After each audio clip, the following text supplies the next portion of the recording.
实在是不好意思啊，小姐。我们这里是一个泳池派对，必须穿泳衣才可以入场，所以不好意思啊。周小传。老大，怎么了？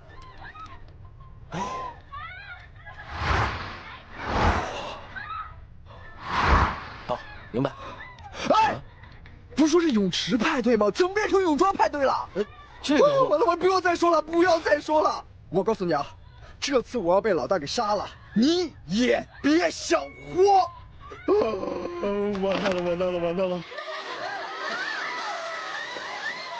帅哥，不穿泳衣就真的不可以进去吗？就不可以通融一下？像我这样的美女也不可以吗？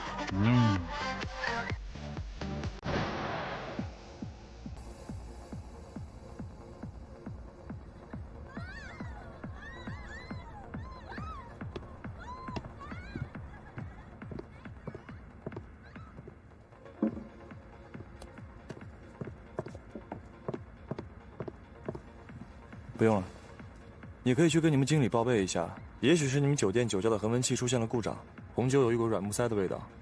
如果遇到挑刺儿的客人，对你们影响不好。不好意思啊，那我去给您换一瓶。哦，不用了，给我沏壶茶吧。刚好我也有些事要拜托你帮忙。好。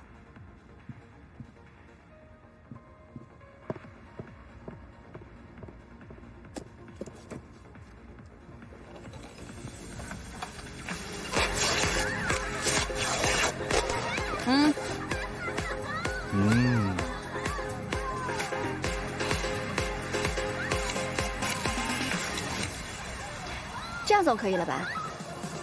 可以了，谢。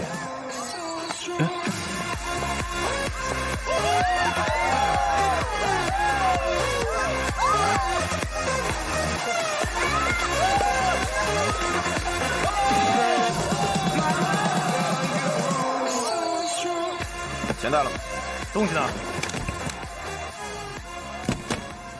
开始行动。是，老大。快！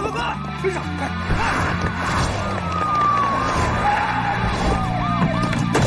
放下。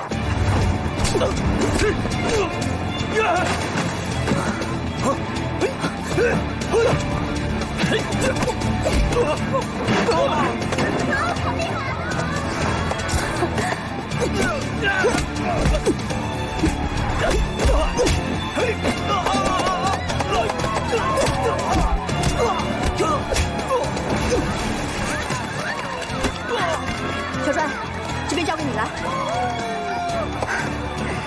躲别动！快！别动！蹲下！全部蹲下！全部站起来！小帅，行了，把整个酒店封锁起来。好，全部带走。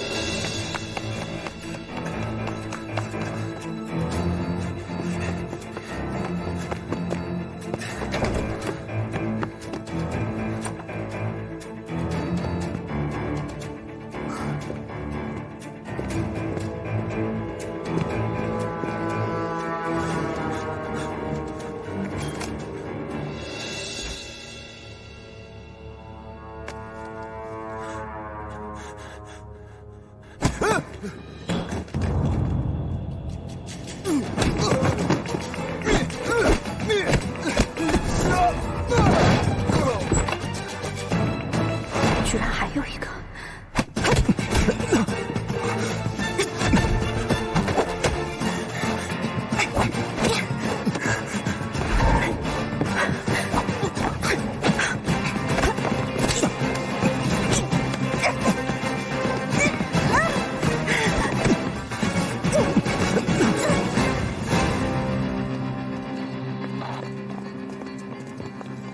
周警官，街口有异常！什么？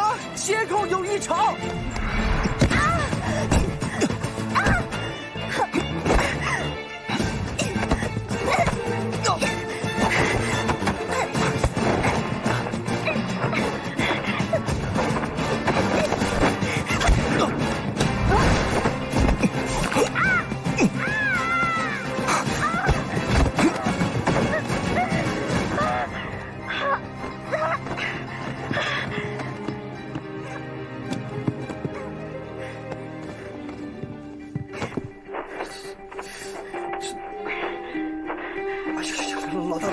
别转了，别转了，别转了！到底怎么了，老大？到底怎么了？这是？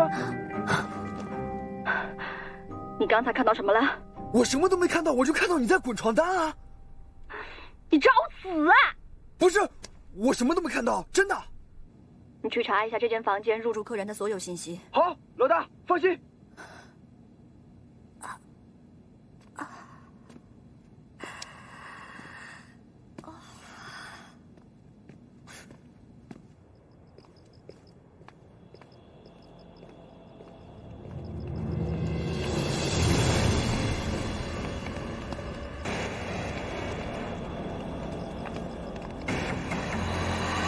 小子，手上东西交出来。好啊。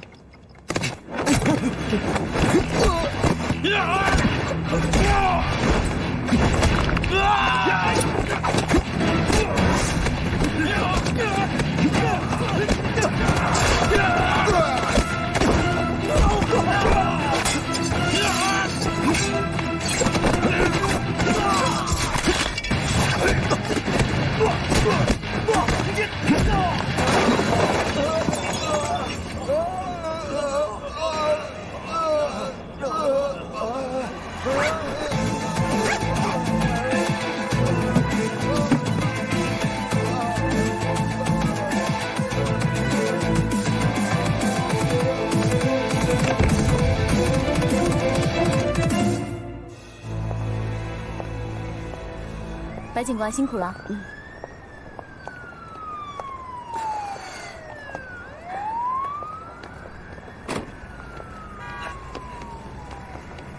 老大，老大，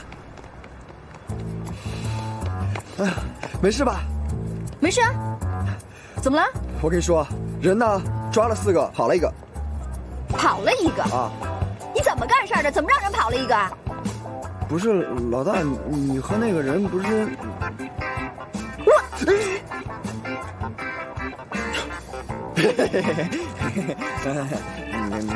这个我让你查的那个4120怎么样了？查了。今天这个酒店呢有个派对，3楼4楼的房间呢都用来换衣服和休息了，所以没有什么客人进行登记。那服务生呢？总有人叫过客房服务吧？服务生我也问了，那个房间的服务生叫做思思，之前我来宿舍酒店做检查的时候曾经碰到过她，她是个单亲妈妈，就是在这里做夜间兼职而已。那个人没什么疑点。那个女人可信吗？可信。唉，现在嫌疑犯跑了一个，赃物也不知去向。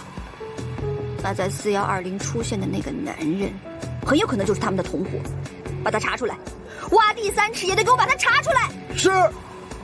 白警官，白警官，剩下的那个嫌犯抓到了。抓到了？怎么抓到的？哦，不知道是谁，把他扔在后边的小巷子里了。好了，任务圆满结束。和兄弟们说，收队，收队，收队。好，去吧啊！哎，收队。老大，那个男的还查吗？老大，你没事吧？我能有什么事儿？查，必须得查。查，必须得查。那我先送你回去吧。不用，我自己开车回去就行了。走吧。哎，不是，老大，其实你穿泳装挺性感的。走了，老大。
说什么？你们在说什么？你们到底在说什么？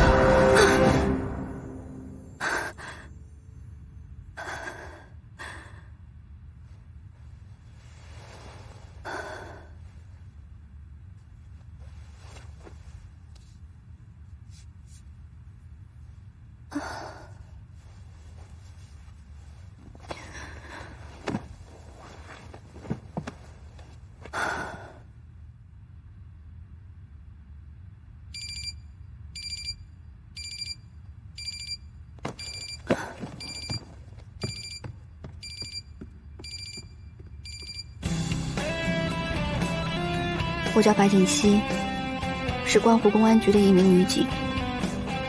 5年前，我在一场重大的事故里失去了所有的记忆。从那以后，我拼命的努力工作，希望每天晚上不要再做那些梦。但是无济于事，那些噩梦就像是我失去的那些记忆的碎片。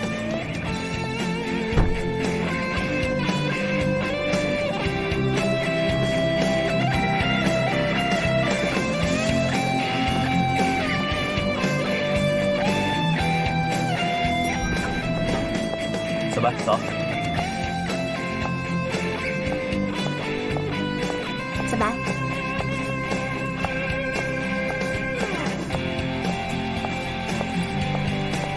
走，小白。走，小白。老大，走！我跟你说，昨天各部门的联合行动特别的成功，现在嫌疑人全部抓到了，而且文物也都找回来了。我跟你说，怎么了？受伤了？我给你看看。有病啊！大早上的。小七，你怎么回事？大清早的打字声音不能小点啊！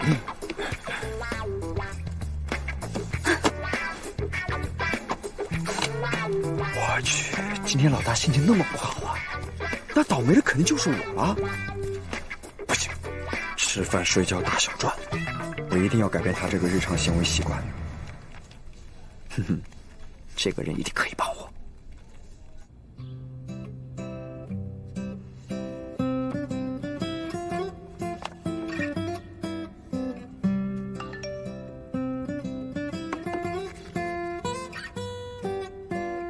救命啊，徐医生！今天老大心情不好，求治愈。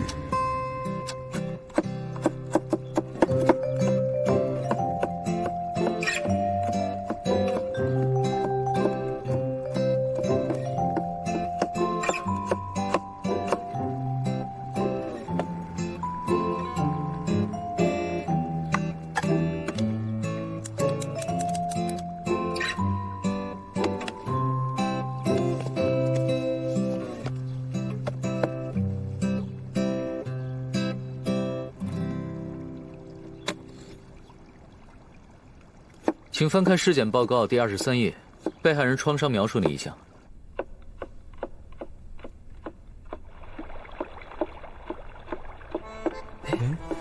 这什么声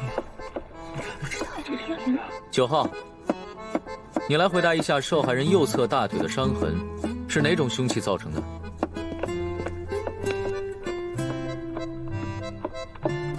伤口边缘呈放射状，是刺伤。切口不大，会不会是水果刀？你的语气里充满了猜测。当一个合格的法医必须严谨，否则差之毫厘，失之千里。12号，你来说。伤口边缘的确呈放射状，且带有皮革状硬化现象，切口并不大。这说明凶器的边缘锋利，而顶部并不尖锐，所以这并不是水果刀，而是瑞士军刀中的锉刀。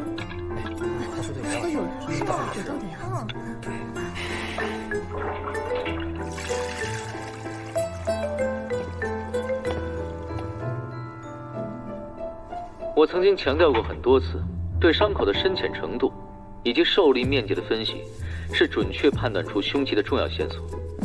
可是，你们都只注意到了伤口外化浅表的信息。现在，请将报告翻到第10页，从第5行开始。你们完全可以根据这个数据判断出，这是因为凶器长度受限，即便全力刺入，也只能到达机体部分。然而，嫌疑人与受害人均是女性，在他们的日常用品中，只有一样物品最接近套装的指甲长锉刀。哇，对呀，真不愧是徐教授，就是你是。我怎么没想到啊？哎，徐教授那么厉害，当个医生可惜了，怎么不去当法医啊？人家有自己的追求，他做菜那么厉害，你怎么不说去当个厨师啊？人家不仅是医生，还是法学顾问，还给心爱的女人做饭吃，真好。我要是有徐教授这样的男朋友就好了。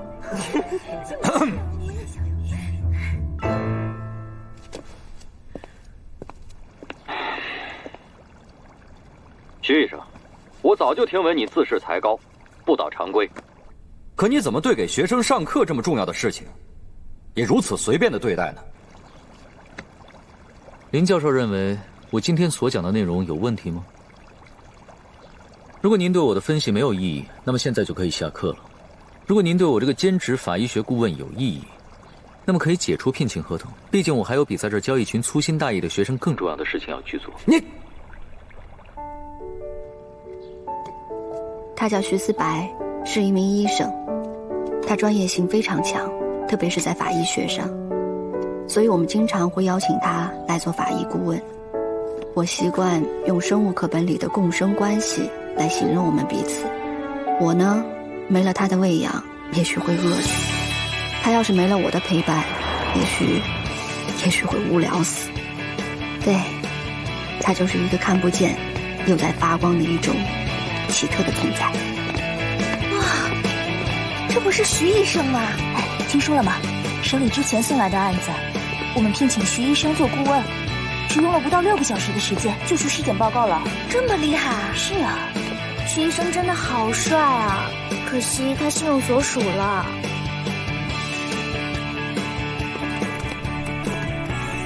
欣欣，你来啦？放那边吧，我马上过来。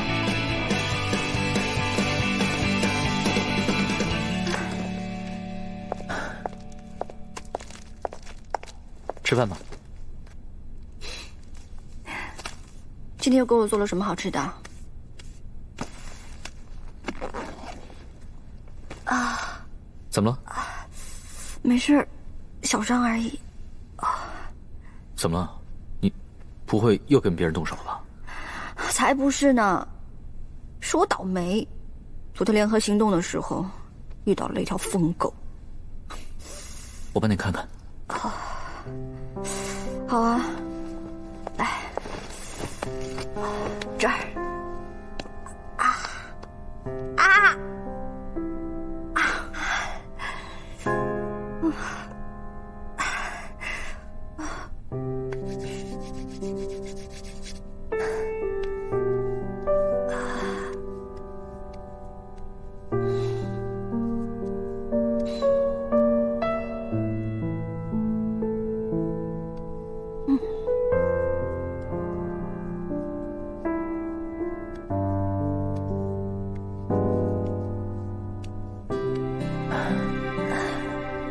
别老总拿自己当男人一样冲锋陷阵的，万一遇到了狠角色，吃亏的是你。唉，对我来说啊，小伤而已啊，2、3天就好了。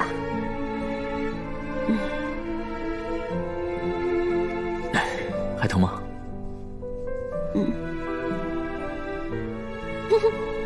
好像真的好一些。吃饭吧。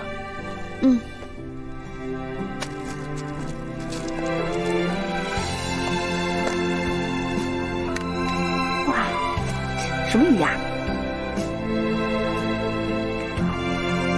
怎么样？好吃吗？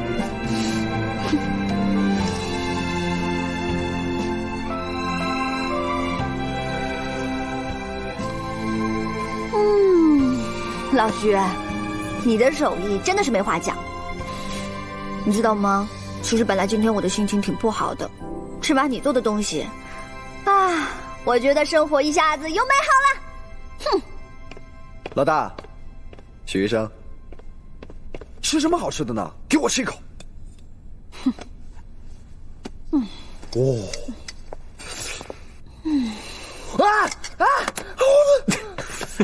哎，好辣！不能吃辣还敢抢我的东西吃啊！哎呦，哎呦，我跟你说，有人报案了。老徐，我先走了，不送你了。真是的，怎么不早说啊？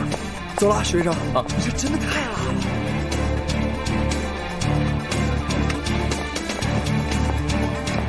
刚刚接到报案，犯罪现场就是红星剧院。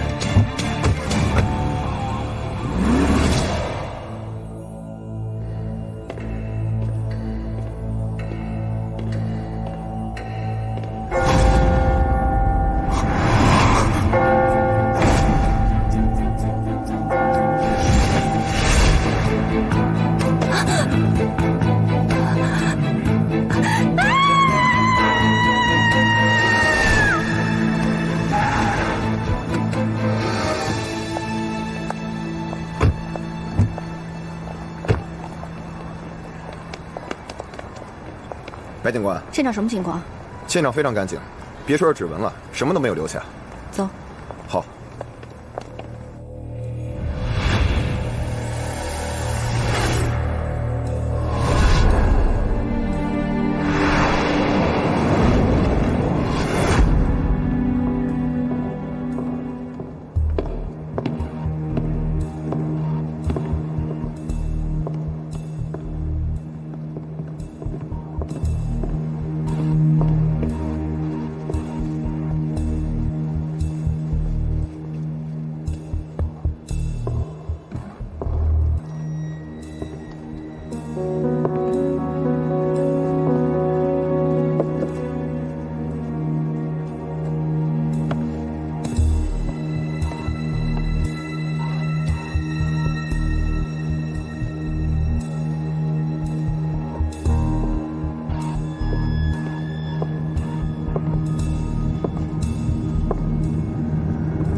辣的青苹果，假的玫瑰花，精心布置过的童话主题。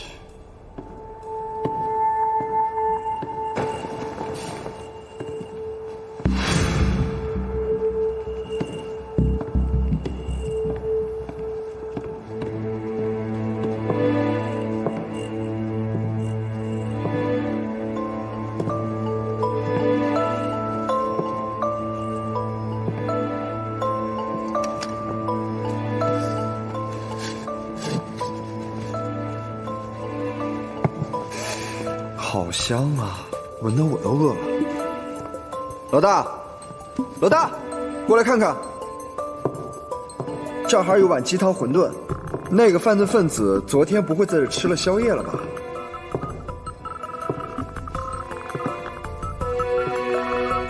嚯，连蚊香都用上了。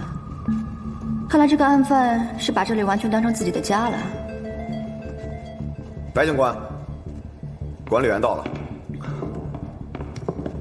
是你报的案？对，警官好。这个剧场平时什么人来的多一些？剧团解散以后，团里的人不怎么来了，偶尔有单位把这个地方当排练场，仓库都租出去了，放了很多别的团的杂物。我也是每个月来一次，顺便交交水电费，也不让这个地方完全废了。那些东西呢？是以前就放在这儿，还是从什么别的地方搬来的？仓库本来就放了挺多剧团的东西，这床啊、布啊，都是以前剧团留下来的道具。这衣服，我想也是剧团不要的戏服吧。带他回去录口供吧。是，走吧。好。这个景说起来还真挺美的，但是就是有点瘆人。哎，老大，你看过《安徒生童话》没有？这个景和里面的一模一样，好像说有个什么女人像死了一样，在一个阴森幽暗的古堡里睡了100多年。没文化真可怕，那是睡美人格林童话。哎，那童话不都一样的吗？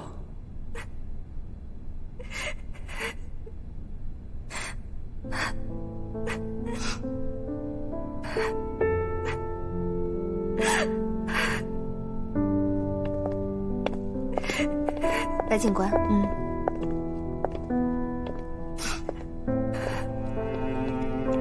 马小姐，我是负责你这个案子的警察白锦溪。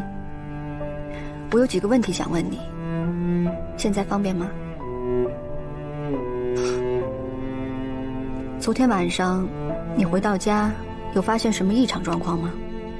我昨天跟平时一样，回到家上了会儿网就睡了，怎么会被？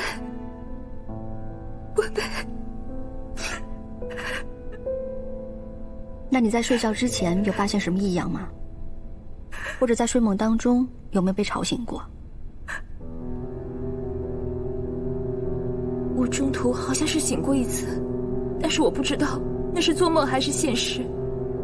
我做了一个特别美妙的梦，可是做到一半的时候，我忽然醒过来，有个男人趴在我身上，我想尖叫，想把他推开，但是脖子一痛，我就什么都不知道了。那你有没有看见那个男人的脸？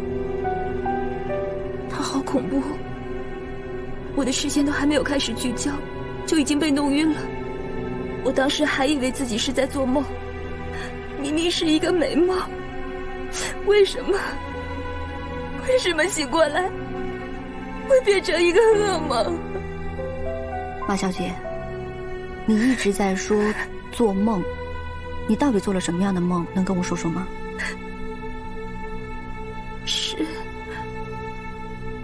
是那种梦。我梦见我在睡觉，不知道从哪儿传来弹琴的声音，然后我就醒了。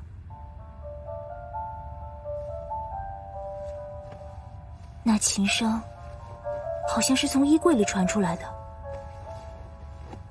我很好奇，走过去打开衣柜。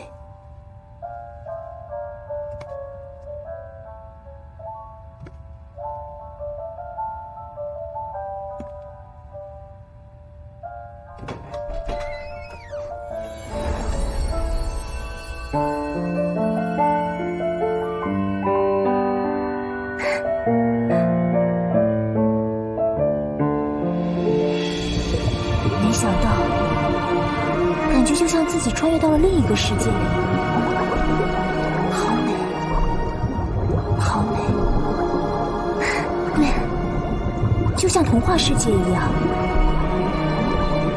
我看到了好多鱼，就在我周围游动。那是一个美丽的海底世界。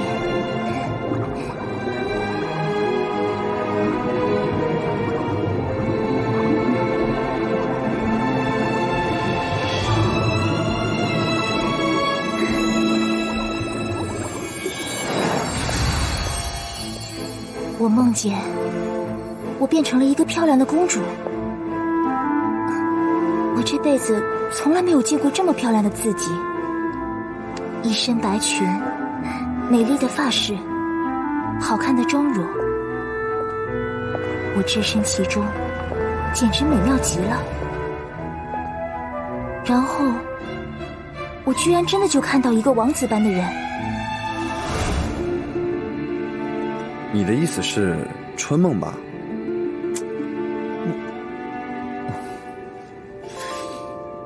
那然后呢？然后他带着我来到一个巨大的古堡里，他邀请我共舞。我本来是不会跳舞的，但是在他的带领下，我跟着他的步伐一点一点，居然真的跳了起来。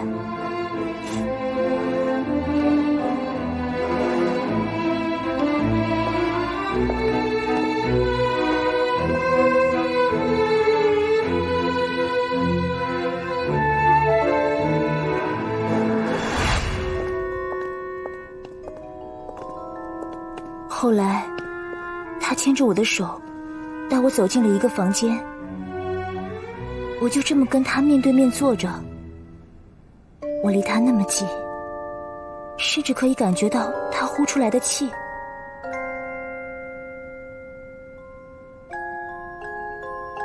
你愿意，真浸在这样的美梦里吗？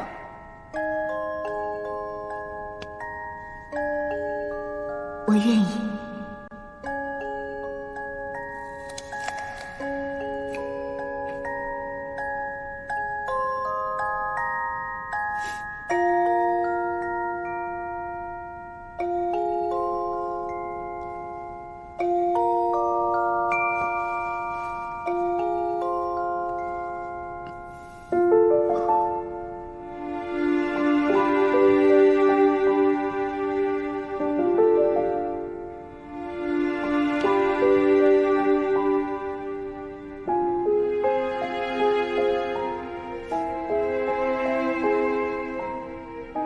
喜欢吗？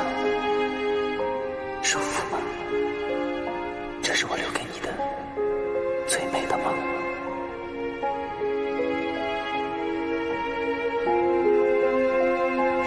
梦里的场景美妙极了，虽然很梦幻，但是我置身其中却显得那么真实。我到现在都还记得自己被打扮成公主的样子。每个女人都会幻想自己成为公主的吧？你是说，你梦里的那个男人是张哲瀚？真的是他，我摸了他的脸，确确实实就是张哲瀚。如果真的是他，就算那样对我，我也会很开心的。可是，我怎么可能真的跟男神春宵一夜呢？那个男人用我男神的样子来欺骗我、侮辱我，还粉饰了一场美梦，太无耻了！我恨死他了，我绝对不会原谅他的。能让受害人沉浸在一种状态中，怎么感觉有点像催眠呢？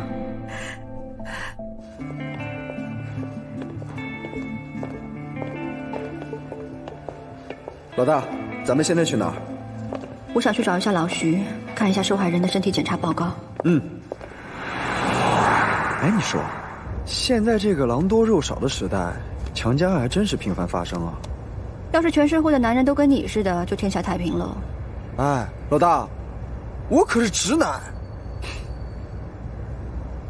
哦，对了，还告诉你件事啊。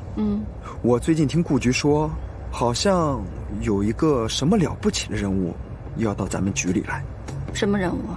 具体的我也不知道，但是有一天我听顾局打电话，语气那叫一个谄媚，一个劲儿的让人来局里坐一坐，还说什么交流交流经验。哼，老顾这么一副捡到宝的样子，那人什么来头？这个我还真不知道。但是顾局搞得那么神秘，铁定不是什么坏事儿。你想一想，平时要是有什么糟心的事儿，他肯定第一时间毒坏咱俩。哎，我还听顾局在电话里提到你了，说什么让那个人啊好好带带你，多传授你一些刑侦破案的经验。老顾真这么说？当然了，根据我的推理，我判断这个人肯定是一个刑侦界的前辈，要不然就是个辣手神探。哎，你说顾局有什么好事儿，他怎么就想不起来我呢？你？你半桶水的样子，能跟着我就不错了。哼，我有那么差吗？那这个案子你倒是做出点成绩让我看看啊！好，这次就看我的。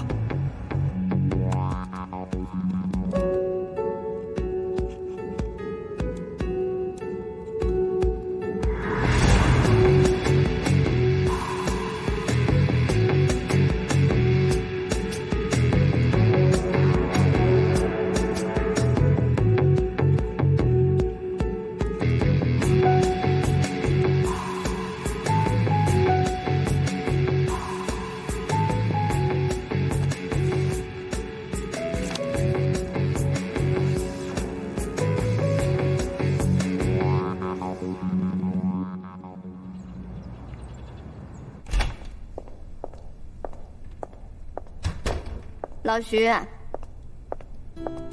锦溪，红星剧院那个受害人的身体检验报告是不是在你这儿啊？没错，在我这儿。我想看看。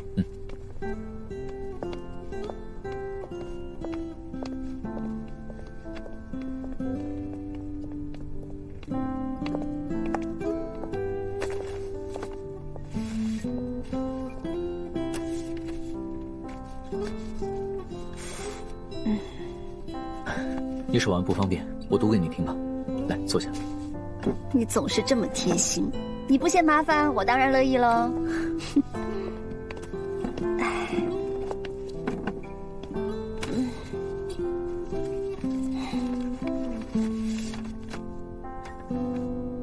受害人无暴力性外伤，腰腹左侧有一处过敏性紫癜。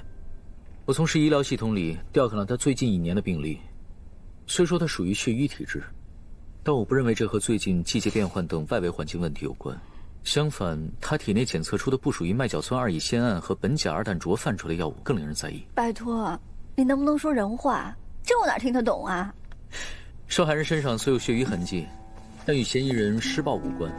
我认为可能是被施暴前摄入体内的药物诱发。目前只能排除说不是 LSD 迷幻剂，具体是什么还在检测。受害人体内也未留有精液，但可以肯定发生过性行为，内部还残留有润滑剂。润滑剂？什么意思啊？说明嫌疑人在施暴的过程中担心弄伤受害人。嫌疑人出人意料的温柔。会担心受害人受伤的强奸犯，哼，还真是闻所未闻。还有，虽然在现场没有发现精液，但我们在对受害人衣物做检测的时候，发现了疑似精液的痕迹，具体还在鉴定。确认后，我们会和档案库里的做对比，看他是否是有暗地的嫌疑人。嗯。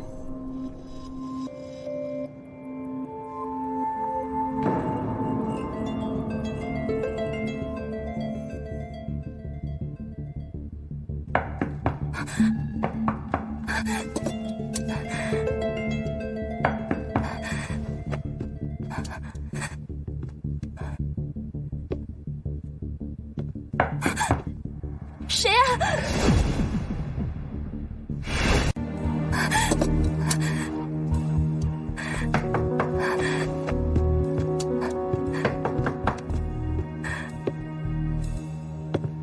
谁啊？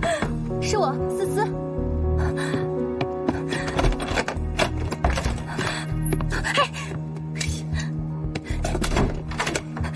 你吓死我了！怎么好端端去医院了？思思，谢谢你敢过来陪我。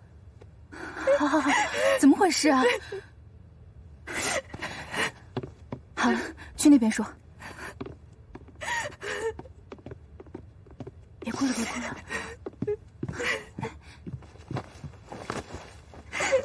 怎么了，小飞？我被那个了。那个？我今天早上在一个废弃的剧院被人发现，医生检查过了，我真的被强暴了。强暴？怎么会这样啊？思思，你知道吗？我现在真的好害怕，就算是在自己家里，我都觉得有一双眼睛一直盯着我。别怕别怕，要不这样，今天晚上住我家去，我们去收拾点衣服。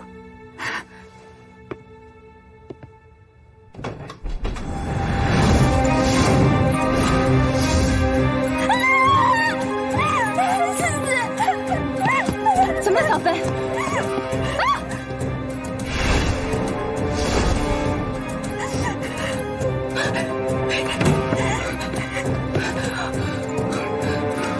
没事没事，我打电话。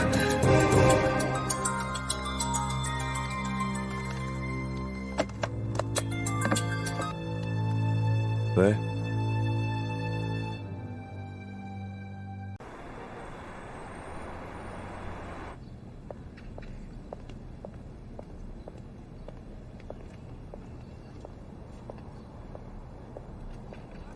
老大，来，给。马小雪是什么时候报案的？今天早上报的案。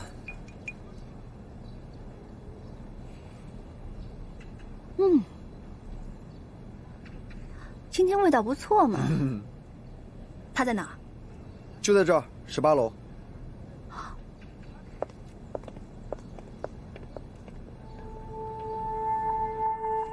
你是什么时候发现照片的？白警官，白警官，门锁没坏。继续查。是。马小姐，你别难过了，有什么发现吗？我们一定会不哭了。案犯在犯罪后来过受害人的家，并在衣柜里进行了精心的布置。我带你去。不用。我来吧。你看，警察来了，不会有人欺负你了。马小姐，您先控制下情绪，然后告诉我具体发生了什么事情。我到底做错了什么？他为什么要这样对我？马小姐，您昨天晚上是几点钟回来的？我是6点钟从医院回来的，因为害怕，就给思思打了电话。也就是说，之前犯罪嫌疑人已经在这里布置了。刚才我们检查过门锁，没有暴力破坏的迹象。犯罪分子可能是个开锁高手，或者他已经有你家钥匙。马小姐，你好好回忆一下，最近有没有把钥匙给过别人？没有，连思思都没有我家钥匙。马小姐，你不用害怕，从现在开始，我们会24小时派人保护你。即使你不记得那个人长什么模样，我们也一定会抓住他。你是他朋友？是的，我昨天过来就一直陪着小飞，后来看到那些照片，这里不许进，我就给你们打电话。我是警察。你是哪个所的？我怎么不认识你？我不是这儿的警察。不是这儿的警察就赶出去？案发现场闲人免进，不知道吗？哎，稍等，不好意思啊，不好意思，这是我朋友。我看到照片以后特别害怕，就给他打电话了。他一早就过来了，让他留在这儿吧，他也是警察。你也是警察？韩晨。韩晨，哎，过来，你就是连破3件全省大案的韩晨？我想，应该就是。哎呀，你是我男神，你知道吗？哎，老大，顾局说的就是他。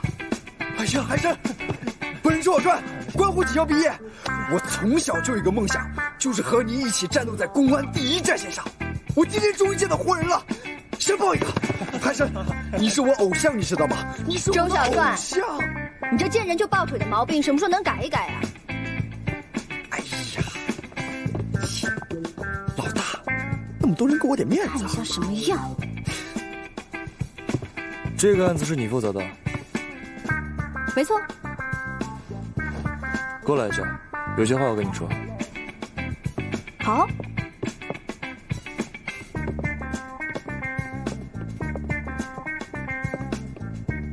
我不说废话，就说3点。各位，这位韩大神说他有话要说，来，请吧。好。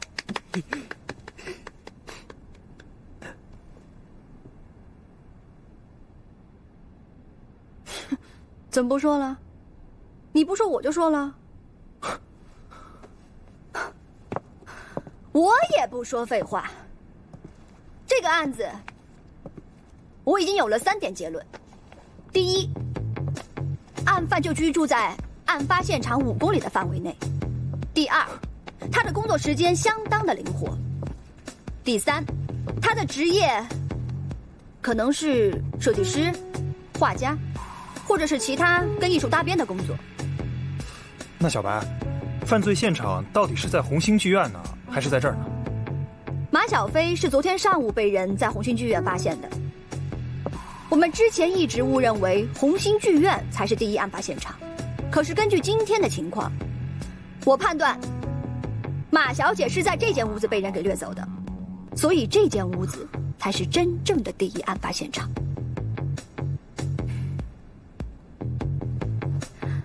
案犯在红星剧院大费周折的布置，需要花费很多时间，做充分的准备。作案的时间、地点都是他之前就确定好的，包括受害人，也是他跟踪、甄别、筛选出来的目标。之后，他多次进入红星剧院布置，到受害人家附近来踩点。这么嚣张，为什么？就是因为他确定我们警察的排查短期之内查不到他，而且马小姐的口述也说了，他近期并没有跟人有什么纷争，没有什么情感纠纷、利益冲突，我们可以暂时排除是熟人作案的可能性。我判断，这个犯人他就居住和工作在这一附近，对周边的情况相当的了解，所以我建议，把搜查的重点就放在5公里的范围内。他有那么多时间来策划办案，那他自己的工作一定是灵活性非常高的。最重要的是，我发现，根据现场的布置，这个人是一个有着一定的对艺术的追求和理想，他所做的这一切，就是在为了自我满足。综上所述，如果我们认定是陌生人作案的话，那么我们要找的就是一个居住在附近，有着跟艺术搭边的工作，而且工作时间绝对非常灵活的嫌疑人。老大高见。对，道理。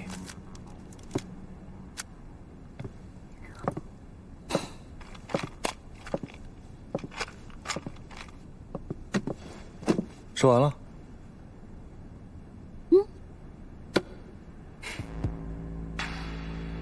我去看过一次资料，就只说3个明显的疑点。跟同类案件相比，第一，我询问过受害人，案犯似乎非常重视受害人在期间获得快感，甚至会让受害人产生一种美梦成真的错觉，这是很少见的。什么原因？第二，案犯为什么要把受害人从这儿转移到红星剧院？如果他是为了掩盖这里是第一案发现场的话，那他为什么还要回来到这里布置照片？第三，按照现场的勘查来看，案犯没有留下任何的脚印、指纹，还有毛发，说明他行事非常的缜密。这么一个人却留下了精液和照片，只能是他故意让警方发现的。那他的目的又是什么？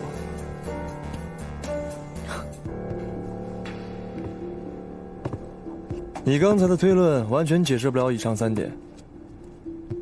除了非熟人犯案我赞同之外，剩下的你可以再好好考虑一下。我说完了，告辞。真是厉害呀！是啊，你不愧是神探啊！哇，帅你个头！帅不帅？帅，帅不帅？帅。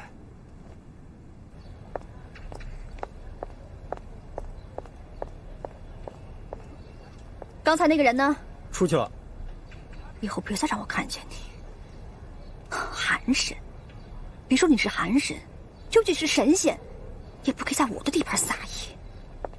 你找我有事吗？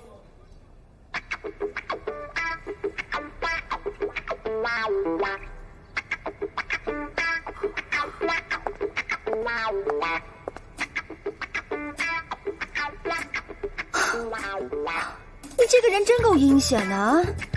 你鬼鬼祟祟的躲在这儿干嘛？偷听我说话呀？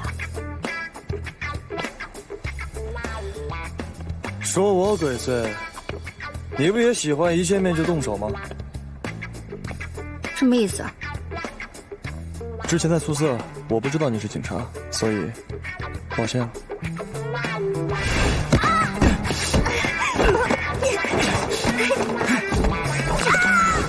原来是你！哎，这怎么了？你当时为什么不亮明身份？管警官，怎么了？没你们事儿。我觉得没这个必要了吧？我是为了私事去的。再说了，根本就没想到会跟你们打照面。你虽然是个警察，可是你隐藏身份、妨碍公务，还公然袭警，就凭这些，我就应该逮捕你。那是个误会。再说了，我把逃犯还有赃物全都给你们抓回来了，就当我将功补过啊。那不是你作为警察应该做的吗？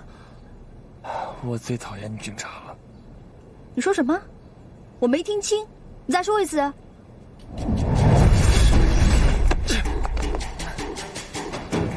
身为一个警察，你刚才的应激反应能力完全不合格。如果我是个罪犯的话，你这会儿已经让我逃走了。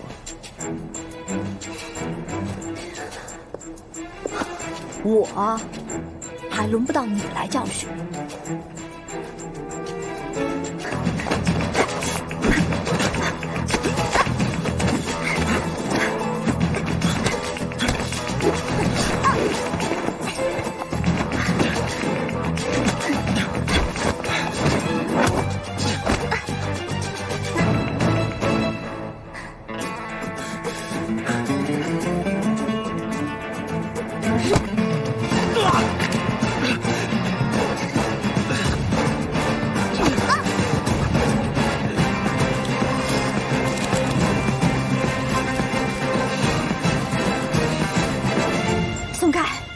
你先送，你先送，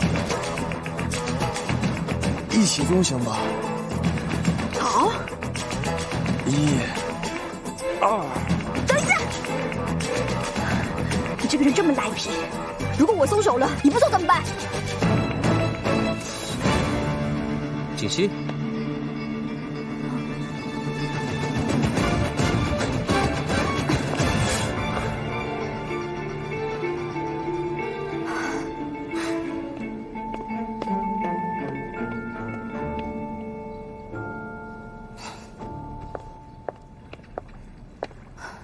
气死我了！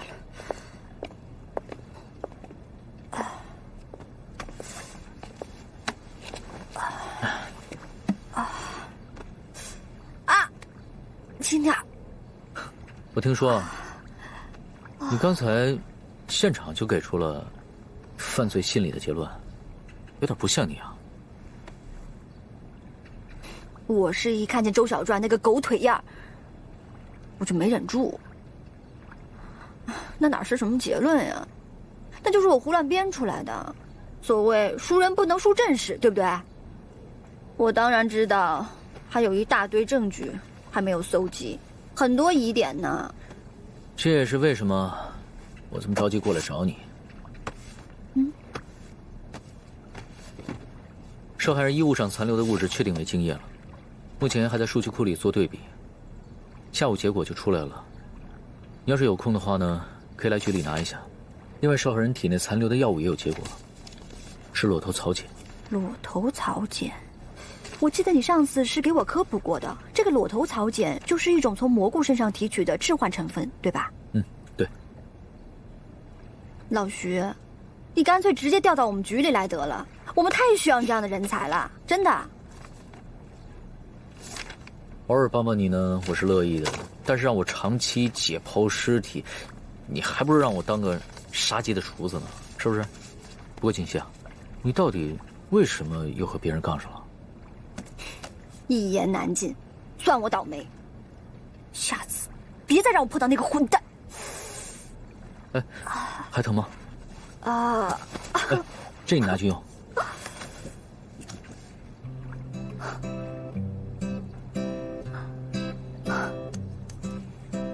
我以后是不是得给你改名了呀？叫哆啦 A 梦徐得了。你这口袋里什么都有，就跟百宝箱似的。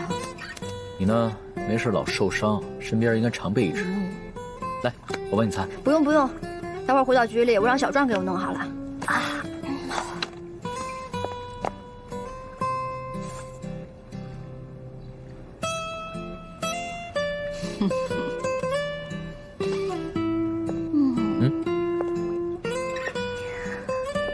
我倒想看看这哆啦 A 梦徐的口袋里到底都有些什么。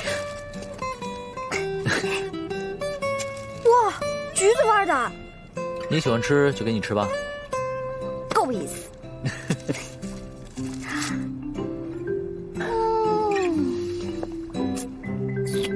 老徐啊，你说全世界的人要都跟你一样这么善解人意的，那就好喽。我哪有那么好？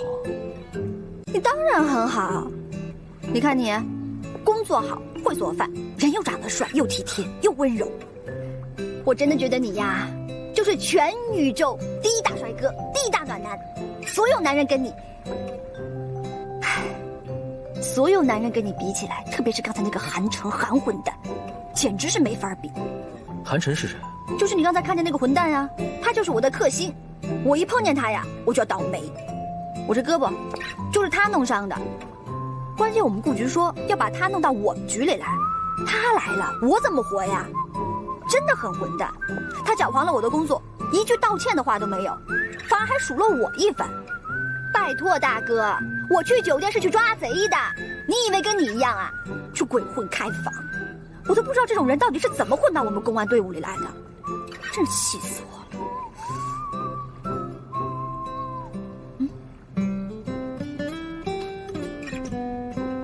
你跟人去开过房吗？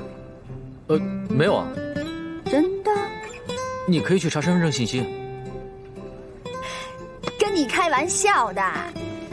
我知道你不是这种人，你多洁身自好啊！哪像那个韩混蛋。我最讨厌私人信息被登记了，而且我一个人惯了，没有开饭的需求。你呀，再这么禁欲下去，等老了只能跟我组一个祝孤生和艺人乐的组合了。哼，那也不错呀。老大，说对了。徐医生，我先走了，拜拜。我先走了，我还得去劝劝顾局，别让那混蛋来我们局里了。像小传他们都还是一张白纸呢，别害了这些孩子。走了。再见。拜拜。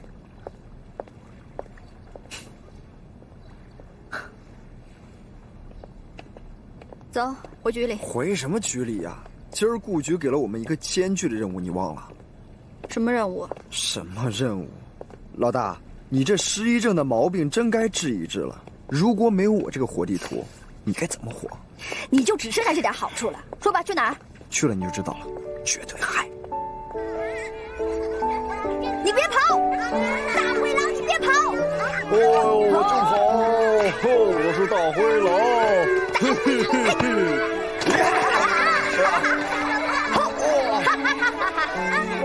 我就是传说当中大灰狼的猎人小红帽。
100年只有一个哦。怎么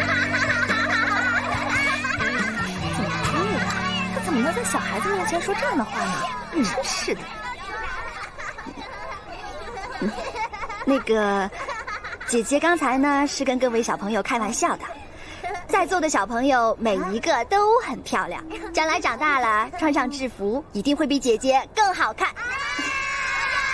好啦，现在小朋友可以自由去玩啦。拜拜。别摔跤啦。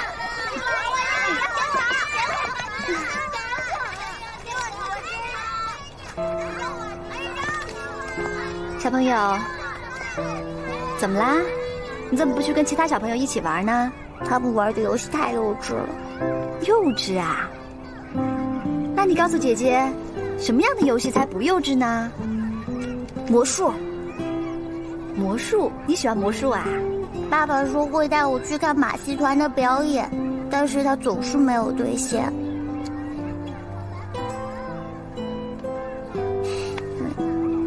我相信你爸爸一定会有时间带你去的。不用送了。好，警官慢走啊。再见。再见。再见。老大，今天我真怕你说实话，今天的小朋友真太调皮了。小孩子的心啊，是这个世界上最纯净的东西，我怎么忍心让他们有那么一丁点难过呢？喂。哦，好，行，我知道了。走吧，局里让我们回去看马小飞案件的监控。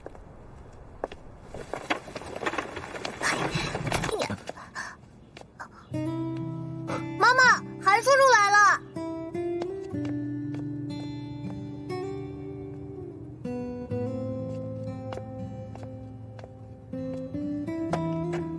谢谢。你朋友那个案子，关湖公安局已经接手调查了。对不起，把你牵扯到小飞的案子里来。那天看到照片，我第一反应就是给你打电话。市刑警队的宁队长已经找过我了，希望我在调研期间帮忙指导工作，所以说这已经是我分内的事了。你是不是和民警说，昨天傍晚6点的时候你和马小飞在一起？小飞不会说出去的。你找我帮忙，又叮嘱我不要告诉任何人。我知道你是想帮我，但是以后你不能这么做了。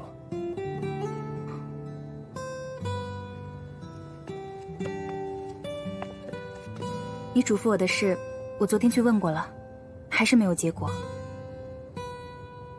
你都去省刑警队快3年了，你还在找他，我真佩服你，都这么久了还不放弃。只要有一天没找到，我是不会放弃的。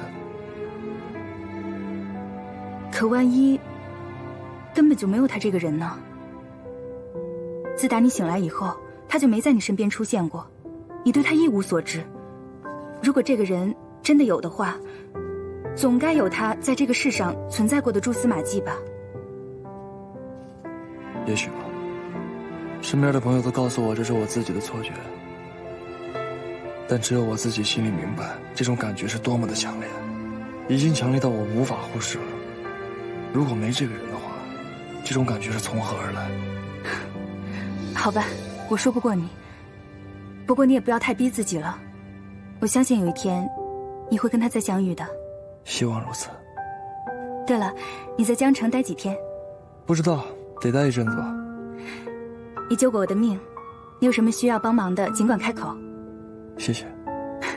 对了，今天老板不在，我做了鱼，你留下来吃饭吧。不用了，我刚刚想去附近转一下，看看你朋友那案子还能不能找到什么线索。也是，小飞的案子那么邪门，我都不知道该怎么安慰他了。韩琛，你一定要帮我揪出凶手。放心吧，我会尽力的。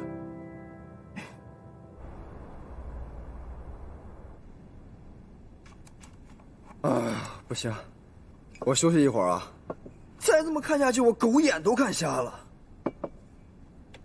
准你休息5分钟，今天还有很多东西要看呢。哎呀，老大，我觉得这样不是办法。我们这样找下去，简直就是大海捞针嘛！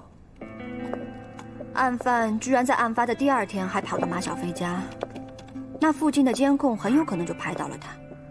只是可惜，马小飞家住的是老城区，很多监控都坏了。我把所有能调来的都找来了，但凡发现形迹可疑的人，全部都记录下来。我们只要抓到一个线头，后面的事情就好办了。好，我就争取一下子把这个人给揪出来。一下子就揪出来？你要真能一下子就揪出来，我们俩去买彩票得了。赶紧的，赶紧看吧。看完这些，下午还得去红星剧院走访一趟，还得去尸检所拿检测报告。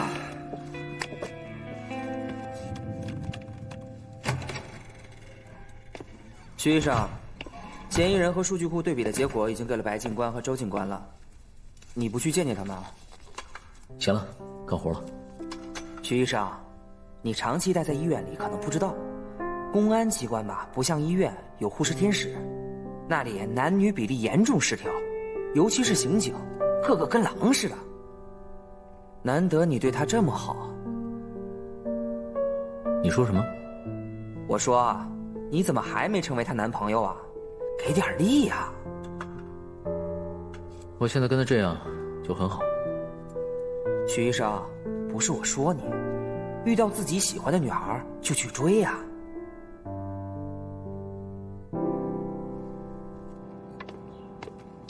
大爷你好，我是警察，请问你们这附近有没有见过这个人啊？没有啊。那你们每天都会在这聊天吗？你好，打扰一下，我是警察。请问你有没有见过这个女孩？谢谢。请问见过这个女孩没有？我看看，没见过。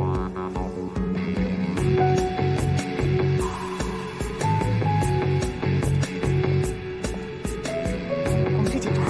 警官好。我想问你几个问题。你问。你最近有没有看到重庆？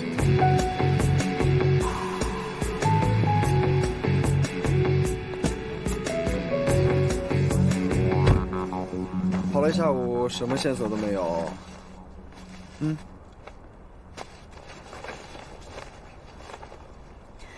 你以为我们拍的是推理电视剧啊？啊，线索一个一个自己往外冒。现实生活当中，大部分的案件都是由细碎的调查、分析、总结、拼接，最后才能找到线索。马小飞这个案子目前只有1件，而且案犯的精液跟数据库的又对不上，就说明这个罪犯不是惯犯。现在可供采样的数据还是太少了。有道理。那就赶紧多发生几个案件，让我们有更多的线索。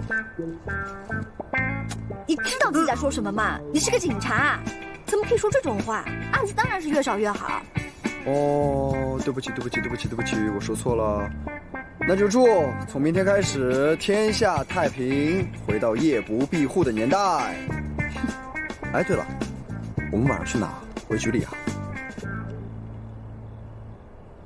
你先吃吧，吃完了我想到马小飞家附近再去转一转。之前看过监控，我想在实地走访一下。好。我眯一会儿，到了叫我。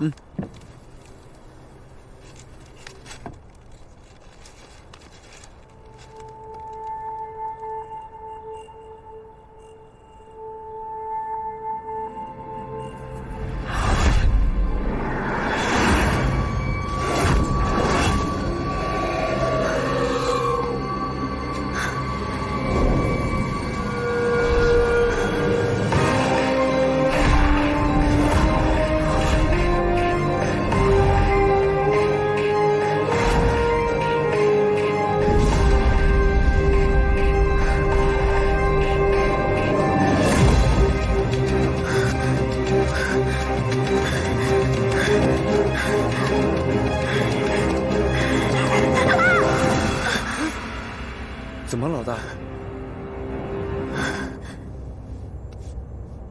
做了一个噩梦。噩梦？什么噩梦把你吓成这样？没事吧？我梦见一个杀人狂魔，只拿着一把斧头在追我。哎呦，我就和你说过，你平时就别看那些血腥的电影。今儿又被卸哪儿了？你才被卸了。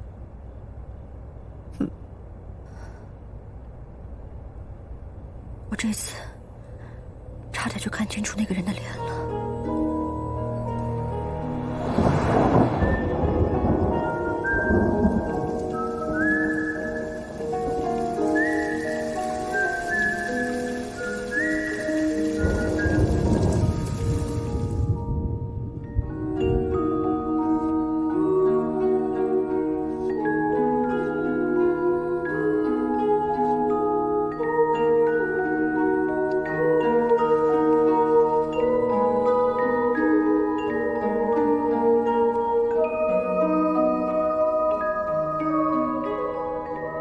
这样的婚礼，你喜欢吗？无论顺境逆境，富足困苦，健康疾病，我都会永远的爱着你，珍惜你。戒指漂亮吗？答应我，以后都不要再离开我。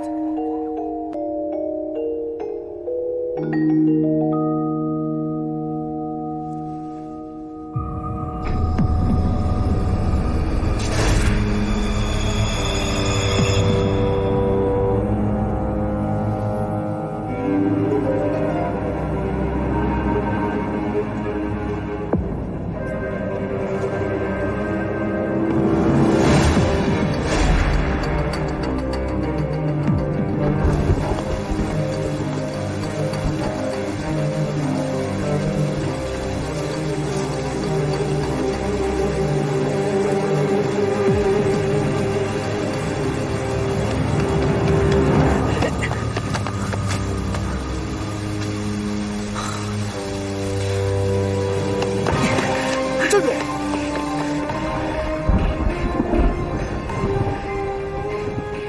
雨怎么还不停啊？最近好像经常下雨。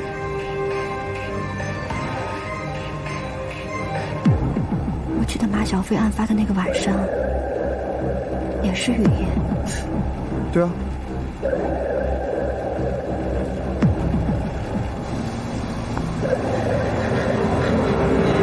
进车。是韩晨，你到前面去堵他。好。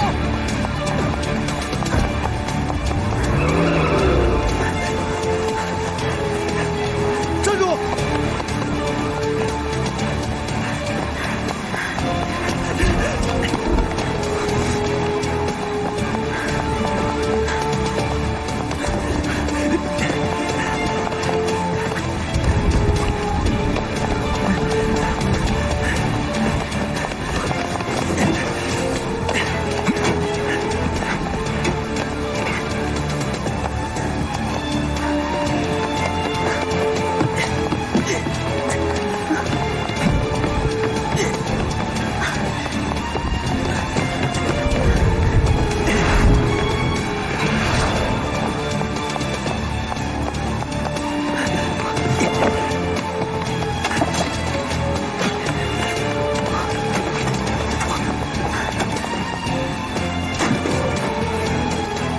上！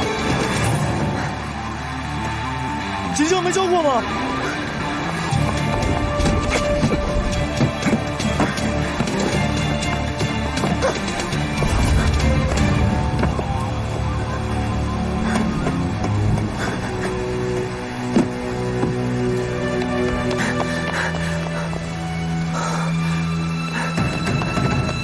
疑犯往西北方向逃窜，让小站去阻截。快啊！小转，嫌疑犯他往西北方向跑了，你赶快去堵他。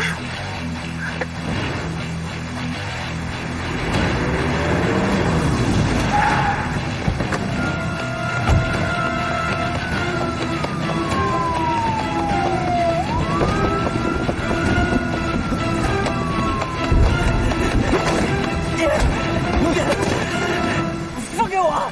快点！快！别动！老实点，扣起来！别动！老实！老大，收到了。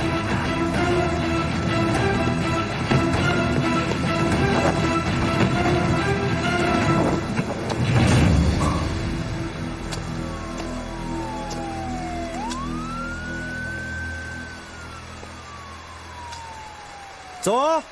想在这过夜啊？疑犯都抓到了，还不走？警察还恐高？警察为什么就不能恐高？可以啊，那你自己下来啊。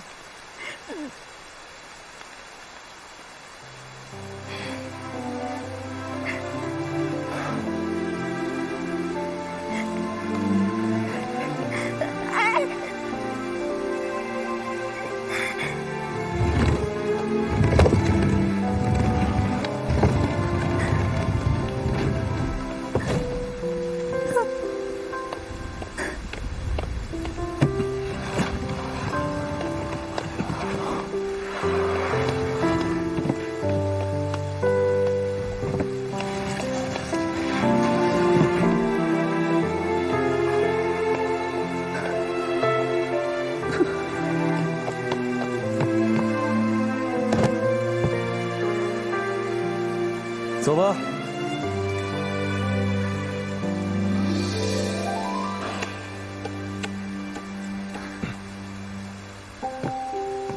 来啊，把对讲机给我，再吃一颗糖，这样你的心情就会好一些。嗯。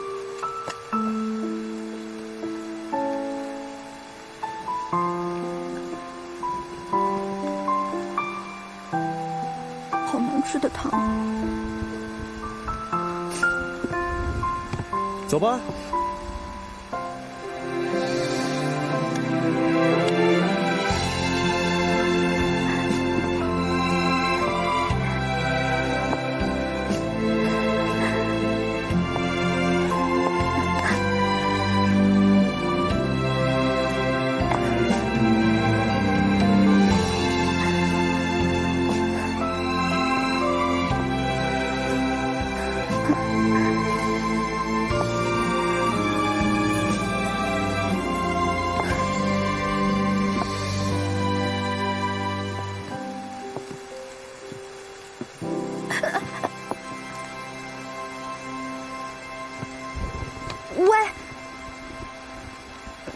个，刚才的事儿，你能别跟周小传说吗？他是个大嘴巴，他一说，全局的人都知道了。喂，老大，赶紧来道南巷23号，第2件马小飞案件发生了。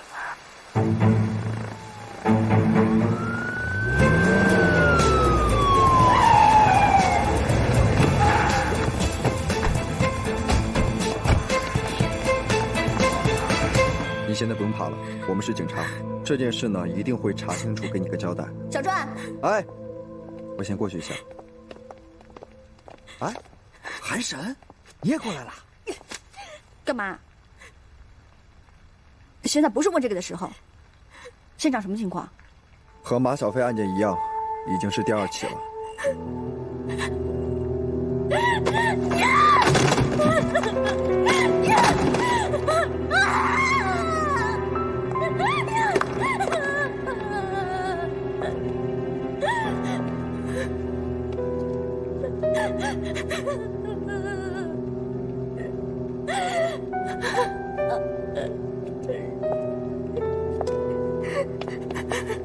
救护车一会儿就会到。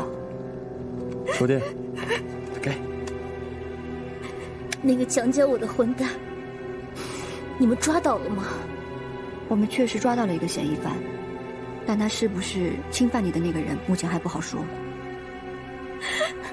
为什么会发生这种事儿呢？我明明在家睡得好好的，为什么会在这儿？小传，哎，救护车应该来了，你派人送这位小姐先去医院检查。好。季小姐，请。